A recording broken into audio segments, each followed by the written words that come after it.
السلام عليكم. كلنا متابعين مسلسل سر الباتع اللي بيتعرض دلوقتي في رمضان.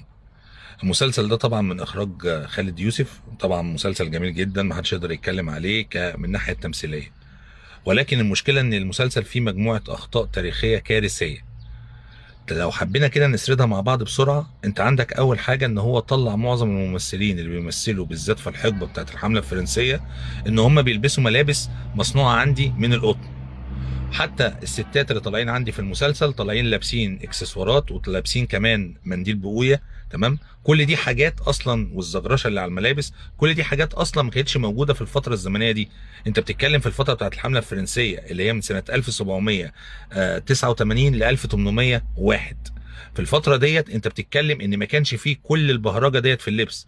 فكان اللبس بتاع المصريين في كل الكتب التاريخية زي الجبرتي والناس اللي اتكلمت في التاريخ المصري الفترة دي، حتى كتاب وصف مصر نفسه اللي عملته الحملة الفرنسية بيتكلم ان ملابس المصريين بتتميز بالبساطة، وكان اللون بتاعها دايما بيبقى اللون الغامق اللي كانوا بيشبهوه، بيقولوا ان هو واخد اللون الازرق بتاع النيل. فكانت الملابس بتاعتهم زي ما احنا بنقول دلوقتي الكحلي او اللون الاسود. ده بالنسبه لموضوع الملابس. زائد ان اصلا موضوع القطن ده ما دخلش مصر الا في عهد محمد علي، اما بدأ يهتم بزراعه القطن سنه 1827. انما قبل كده ما كانش في ملابس تصنع من القطن خالص، كان الملابس كلها لا اما من الكتان او من الخيش. ده بالنسبه للطبقه الفقيره من الفلاحين اللي المسلسل بيتكلم عنها. النقطة التانية اللي بنتكلم عنها في المسلسل اللي غلط فيها غلطة تاريخية هي فكرة ان انت في الحلقة الأولى والتانية هتلاقي فيها عربية كاريتا اللي هي العربية أم حصان دي.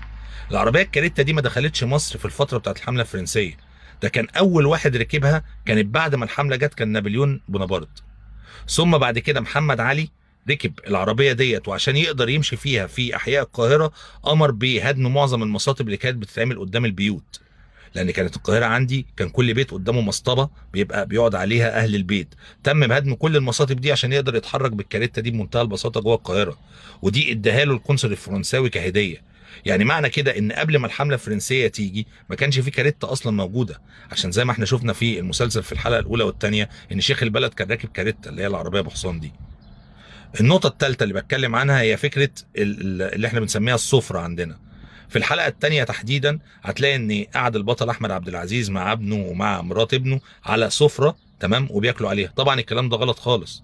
المصريين في الفترة الزمنية دي اللي هي حقبة الحملة الفرنسية ما عرفوش موضوع السفرة. كان معظم الاكل بتاعهم بيبقى على موائد منخفضة اللي احنا بنسميها عندنا بلغتنا في الفلاحين الطبلية. واكبر مثال على كده ان انت عندك مثلا فيلم زي فيلم الزوجه الثانيه. الفيلم ده اما جه اتعرض، لو شفت كده المشاهد بتاعته العمده وهو قاعد بياكل، تمام، هتلاقي العمده كان بيقعد ياكل على الطبليه. وانت بتتكلم ان مشهد الفيلم بتاع الزوجه الثانيه ده كان بعد الحمله الفرنسيه بقرون. فانت بتتكلم هنا ان شوف ان البلد في الوقت ده كان اكلهم عامل ازاي.